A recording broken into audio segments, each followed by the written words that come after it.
والی ہیں، دو اچھائیاں ملنے والی ہیں۔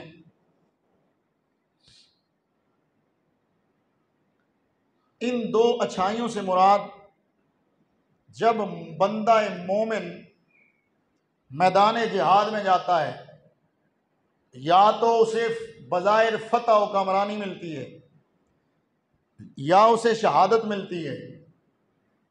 منافق اگر میدان جہاد میں جائے تو اسے انہی دو چیزوں میں عذاب ہوتا ہے۔ مومن کے لیے یہی دو چیزیں رحمت ہوتی ہیں۔ اگر میدان جنگ میں مارا جائے تو شہید کہلاتا ہے، اور اگر فتح ہو جائے تو اللہ تعالیٰ دنیا میں انہیں فتح دے کر کے ان کے درجات بلند کرتا ہے۔ یہاں پر منافقوں کا یہ طرز عمل قرآن بتاتا ہے کہ مومن جب خوش ہوں منافق پریشان ہوتا ہے، اور مومنوں پر جب پریشانی آئے منافق خوش ہوتا ہے۔ معلوم ہوا جو نبی پاک صلی اللہ تعالیٰ علیہ وآلہ وسلم اور صحابہ اور اہل بیت، ان پر جب مصیبت آئے تو مومن پریشان ہو جاتا ہے، اور جب یہ خوش ہوں تو مومن خوش ہوتا ہے۔ اگر سبحان اللہ کہہ سکتے ہیں تو کہہ دیں سبحان اللہ۔ ان ایام میں 61 ہجری کو 10 محرم الحرام کو نبی پاک صلی اللہ تعالیٰ علیہ وآلہ وسلم کے اہل بیت اطہار کے افراد میدان کربلا میں اس وقت جو ان پر مصیبتوں کے پہاڑ ٹوٹے، ان پر جو پریشانیاں آئیں، ان پر جو مصیبتیں آئیں، جو لوگ ان مصیبتوں کو دیکھ کر خوش ہوتے ہیں وہ منافقوں کی صف میں شامل ہوتے ہیں، اور جو ان کی پریشانی کو اپنی پریشانی سمجھ کر کے ان کے ساتھ اظہار یکجہتی کرتے ہیں وہ پکے مومنوں میں شمار ہوتے ہیں۔ اس لیے 10 محرم آئے، 9 محرم آئے، ہم لوگ ان دنوں میں خوشیاں نہیں مناتے۔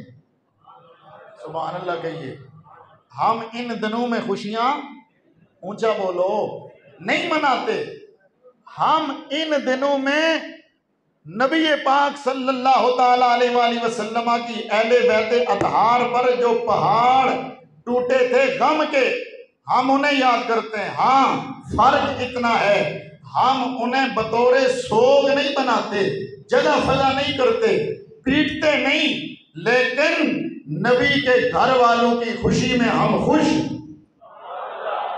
ادھر آیا، نبی کے گھر والوں کی خوشی میں ہم خوش، اور نبی کے گھر والوں کی پریشانی میں ہم پریشان۔ کیوں؟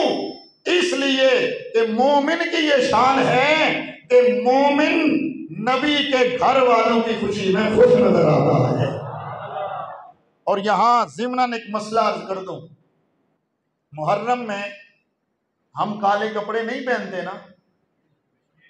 اور بولو نہیں پہنتے، حالانکہ کہیں نہیں لکھا کہ محرم میں کالے کپڑے نہ پہنو، کسی حدیث میں نہیں، کسی فقہ میں نہیں، صرف ہمیں متاخرین نے منع کیا اور ہم نہیں پہنتے۔ منع کیا کہ تشبہ پہ رجز نہ ہو جائے۔ وہ لوگ جو سوگ مناتے ہیں تو سوگ کی علامت میں ہم ان کے ساتھ شامل نہ ہو جائیں۔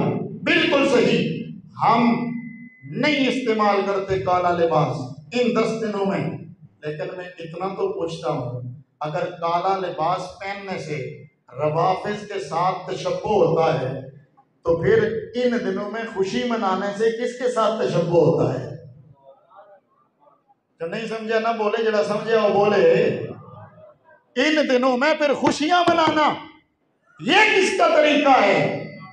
کالے کپڑے پہننے سے منع کرو، ضرور کرو، لیکن پھر یہ بھی تو مانو، اعلیٰ حضرت فاضل بریلوی نے بھی لکھا 3 رنگ کے کپڑے نہ پہنو محرم میں، کالے، سرخ اور سبز۔